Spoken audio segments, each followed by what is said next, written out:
Hey, it's Yay for Yarn, and today I'm going to show you how to make flat circles on the big Addi, the king size Addi. I already have a video that shows how to make them on the little Addi, but with the bigger Addi you have to have a different number of rows. So here I have my large king size Addi, and I have some worsted weight yarn, and I like center pull skeins, so I wound mine on my ball winder. And I'm starting here with the first black needle. If you can see right here, you probably can't. The little switch that's on the side of the machine is down in the circular knitting mode, so that instead of going back and forth and stopping you when you hit both sides of the little section of black needles, it will let you keep going around and around. So I have the first black needle up in front of me, and I'm going to cast on as normal.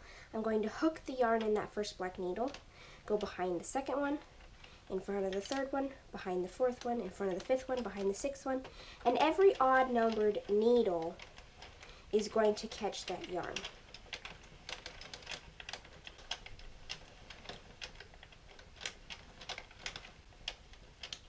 Okay, and before you begin, it's always a good idea to check and make sure that none of the needles that were supposed to catch the yarn missed. You want to make sure that all of the odd numbered needles caught the yarn before you start your knitting. Alright, now I'm going to keep it behind this final needle, and I'm going to bring it in front of the black one and into the yarn guide. And I'm going to clear my row counter so it sets to 0. And I'm actually going to put my yarn on the floor because I like the way it feeds better that way. And then I'm going to crank the handle and knit 36 rows until I get to the point where I'm going to bind off. So that's one row. Every time you get to the black needle, that's been one more row. And I actually prefer to have mine sitting this way, so I can have the handle in front of me and crank it where I have an easier time. Instead of going around and moving my whole arm, I can just move my forearm in little circles to crank the handle.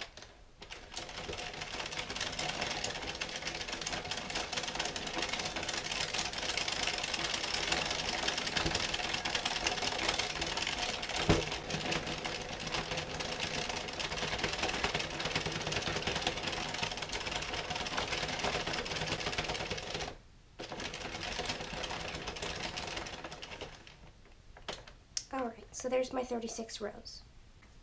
Now that I have knitted all of my 36 rows, I'm going to rotate this way so that the two corner legs are lined with my body, because I'm going to be picking up the stitches off of the needles.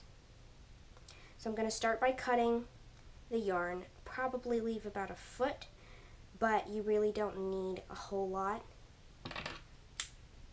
Then I'm going to take the needle that comes with your Addi, the little plastic needle.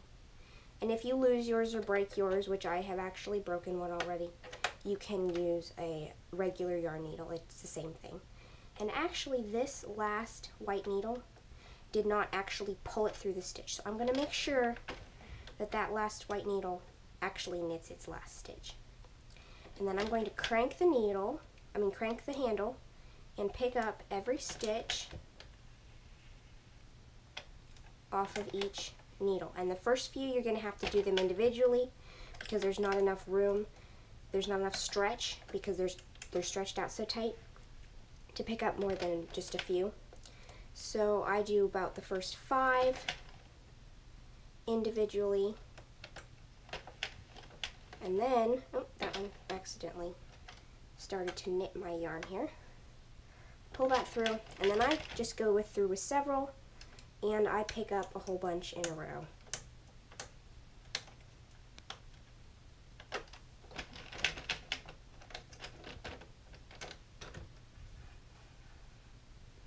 And I'm going to keep doing this all the way around.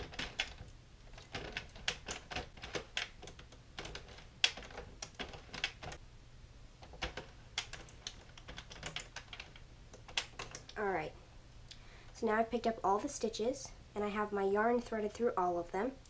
And what you do to make this into a flat circle is you're going to take this yarn that you just picked up all the stitches with, you're going to pull it, and this is going to cinch that shut as if you were making a hat. And since my needle is already attached to this yarn, I'm going to catch. I like to go through, not just through one of the stitches, but underneath the yarn that is cinching this shut.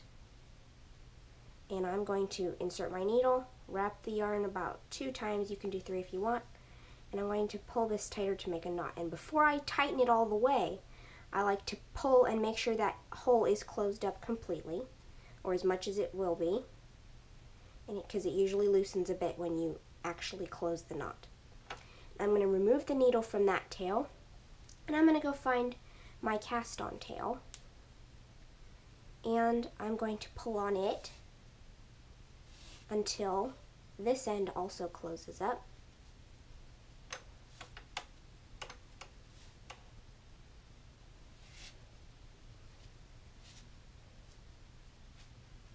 And then I'm going to do the same with this tail. I'm going to thread it through my needle, and I'm going to tie a knot so that it doesn't come undone.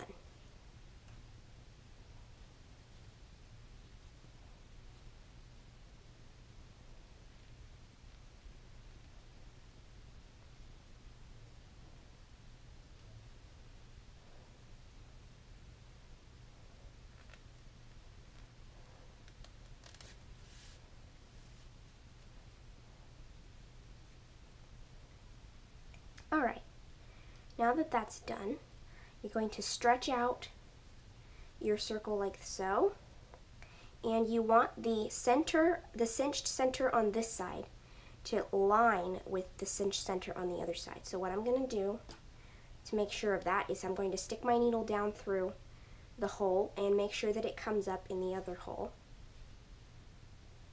And then I like to take a few tacking stitches to secure it.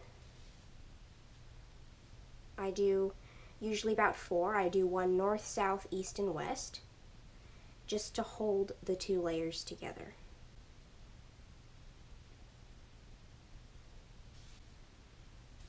Alright, and now I am going to come back here and I'm going to pick up a strand of yarn or 2, and I'm going to wrap my yarn around it, knot that yarn, and then what I love about working with these flat circles is that they're 2 layers thick.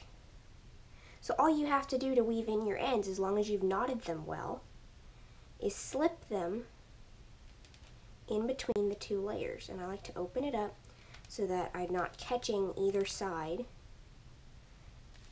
of the circle. And then all you have to do is get them in between those 2 layers, and they will stay put.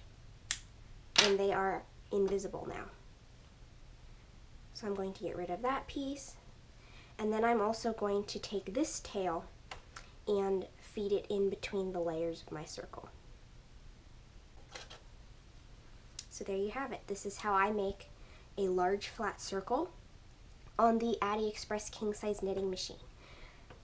Subscribe to my channel and you can receive updates for all of the new videos that I will be posting in the future. There will be some videos featuring these flat circles, and I will see you next time. Bye!